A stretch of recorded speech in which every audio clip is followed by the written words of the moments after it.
दराज से ये आया है और हम इसको देखें क्या करते हैं। इसको दराज से मंगवाया हमने ये, और ये इसका LG का मोबाइल है, LG V60 थिंक, और इसका ये पुराना था, ये ख़राब हो गया, तो अब हम इसको रिमूव करेंगे और नया मंगवाया। ये देखिए, तो 485 रुपये का मिला ये। देखते हैं क्या है इसके अंदर। ये भेजा इसने, जेली पाउच कहलाता है ये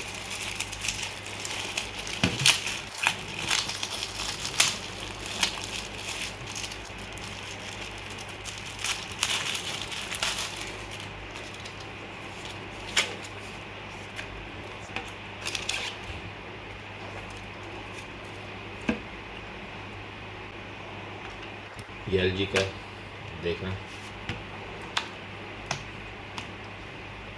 तो बिल्कुल ठीक आ गया ये, और फिनिशिंग भी बहुत अच्छी सी, बिल्कुल सारे के सारे जो होल्स हैं वो सारे अप्रोप्रिएटली लगे हुए सारे, बिल्कुल माइक्रोफोन का भी सही है, और ये ऊपर वाला भी सही है, यहाँ पे भी बिल्कुल सही। तो ये आप देख सकते हैं LG। बस।